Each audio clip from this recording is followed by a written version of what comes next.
we need to not fear what it's telling us. I think that's the other thing, is that we have a symptom and we've been conditioned to think the absolute worst. Yeah.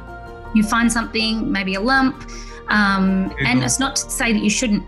Right, that's the first thing we do. We Google it. What a nightmare. It's not to say you shouldn't absolutely go and explore. You should absolutely look into that.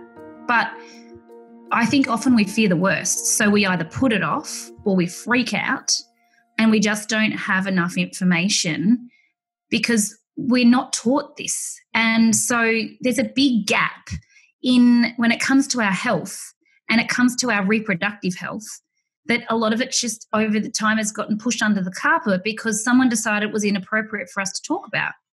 And so anything that's not normal, and I think people don't realise, but, you know, even a headache at the same time every month, acne, bloating, weight gain, tiredness, there's so many symptoms that we can look at and go, oh, actually, if I really stop and think, I probably have had that, you know, at the same time. Or my son came to me one day and he's like, Mummy, my tummy hurts. Now, my son's got a genetic condition and we're very used to managing him, but he doesn't digest food very well. And so, poor kid, I usually go, oh, you probably need to do a poo, or you haven't eaten enough, or maybe you ate too much, or it's first thing in the morning, or did you not take your digestive enzymes to help you digest? Anyway, this one day he's come out, he's like, Mummy, my tummy hurts. And I'm like, I'm like, I reckon he's probably said that going on 3 weeks now. I probably should do something about it.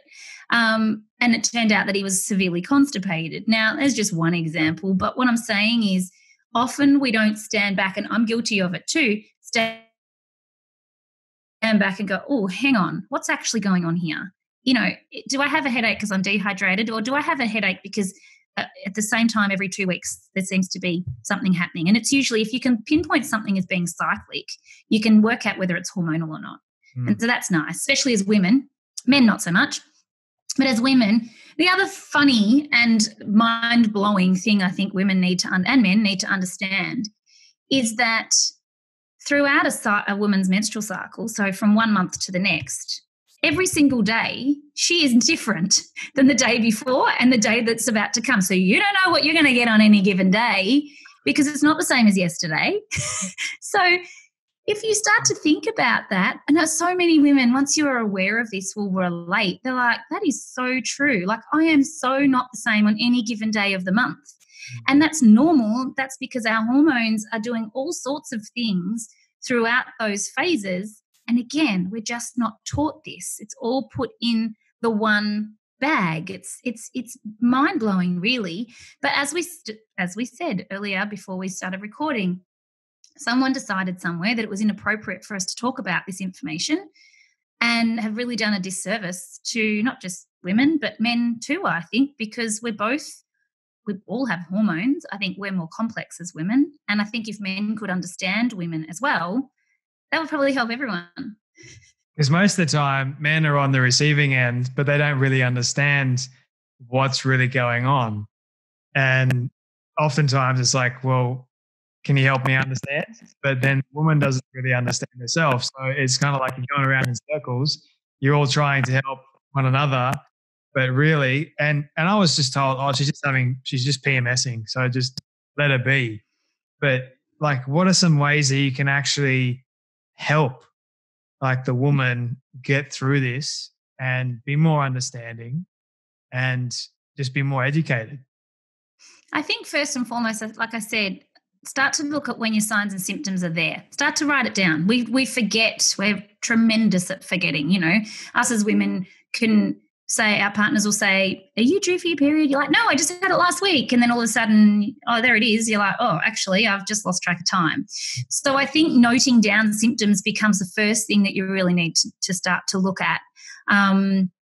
There's various types of hormone imbalances that can be figured out mostly from your symptoms. So if you can start to write down those symptoms, I'd say that's the first step. The second step is to start to get curious about what your symptoms are actually telling you. And I have on my website a hormone worksheet with the most 5 common hormone imbalances that I see in the clinic. Now, it's not a definite you are this or you are that, but it allows you to start to explore what your own hormone imbalance might be, because there's not just one.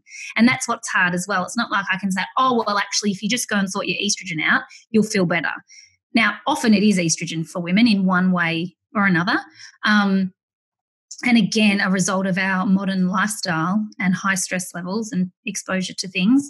But if you can at least use your symptoms as clues, then you can start to go down that rabbit hole and work out what is going on for you. And I think also having that conversation with especially your partner, because they're the person that's probably at the receiving end most of the time, and say, I learnt that I'm not the same on any given day of the month. So let's figure this out. And whilst it, does tend to fall on my shoulders as a woman in my relationship anyway, it's still, I think men appreciate that. I think they want to be able to know. They want to be able to go, oh, today's the day that I'm just going to hang out back here. And there are other days that we're not like that. And it's not an excuse. I don't want people to be like, or men to hear that and go, well, that's an excuse. Because sometimes your hormones are bigger than you are. And sometimes, especially if you do have particularly heavy imbalance, and that can show up, with known problems like endometriosis or PCOS, as you mentioned before. That's polycystic ovarian syndrome, where your ovaries basically make too much testosterone and comes with the whole host of challenges. Or even things like fertility challenges or other growths that might happen, or there's all sorts of imbalances that can present, but they all tend to have key symptoms. And so working towards what they are can really help.